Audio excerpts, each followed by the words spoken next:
नमस्कार दोस्तों, स्वागत है आपका आपके अपने YouTube चैनल सुपर आइडियाज पर। आज की इस वीडियो में हम आपको हरतालिका तीज की कथा सुनाने जा रहे हैं। अगर आपने भी ये व्रत रखा है तो ये कथा के बिना पूरा नहीं होता है। तो क्या है हरतालिका की तीज, जिसके बारे में हम यहाँ पर बात करेंगे। मान्यता है कि भगवान शिव ने पार्वती जी को उनका पूर्व जन्म याद दिलाने के लिए इस व्रत का महात्म्य कथा कही थी। भोले शंकर ने माता पार्वती जी से कहा, हे गौरी, तुमने अपनी बाल्यावस्था में 12 वर्षों तक अधोमुखी होकर पर्वतराज हिमालय पर स्थित गंगा के तट पर कठोर तप किया था। इस समय तुमने केवल पेड़ों के सूखे पत्ते खाकर ही व्यतीत किए थे। तुमने माघ की विकराल शीतलता में निरंतर जल में प्रवेश कर बैशाख की जला देने वाली गर्मी में पंचाग्नि से शरीर को तपाकर श्रावण की मूसलाधार वर्षा में खुले आसमान में बिना अन्न जल ग्रहण किए तुमने तप किया था। तुम्हारी इस स्थिति को देखकर तुम्हारे पिता अत्यंत दुखी थे।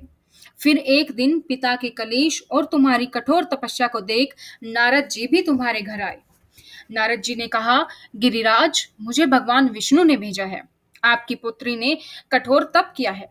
विष्णु जी उनके तप से प्रसन्न है और उनसे विवाह करना चाहते हैं। इस बारे में मैं आपकी राय जानना चाहता हूँ।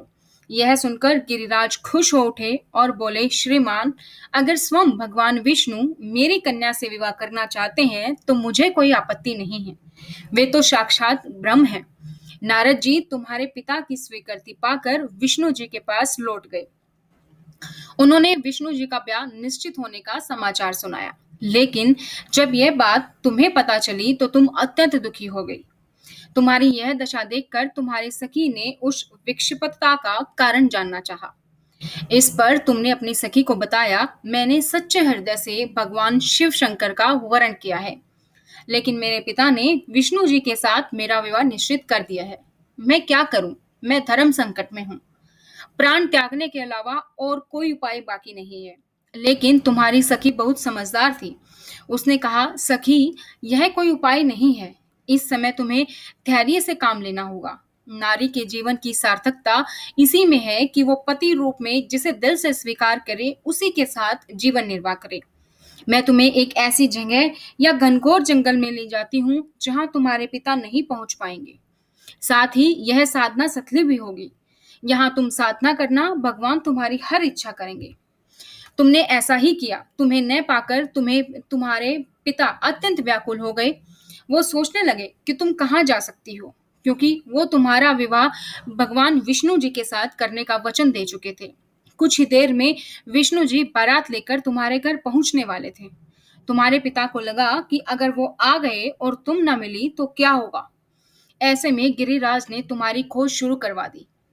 जहां तुम्हारे पिता तुम्हें ढूंढ रहे थे, वहीं तुम अपनी सखी के साथ नदी के तट पर एक गुफा में मेरी आराधना में लीन थी। यह भाद्रपद शुक्ल तृतीया को हस्त नक्षत्र था। इस दिन तुमने रेत का शिवलिंग बनाया और व्रत किया। पूरी रात मेरी आराधना की।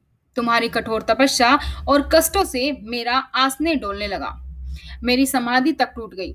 तुम्हारी तपस्या से प्रसन्न होकर मैं तुरंत तुम्हारे समक्ष आ पहुंचा और तुम्हें वर मांगने को कहा। तुमने कहा, मैं हृदय से आपको पति मान चुकी हूँ। अगर आप मेरी तपस्या से प्रसन्न हैं तो मुझे अपनी पत्नी के रूप में स्वीकार करें। तब मैं तथास्तु कहकर कैलाश पर्वत पर लौट आया। सुबह होते ही तुमने सभी पूजन सामग्री नदी में प्रवाहित कर दी। साथ ही अपनी सहेली के साथ व्रत का पारण किया। उसी समय तुम्हारे पिता भी वहां पहुंच गए।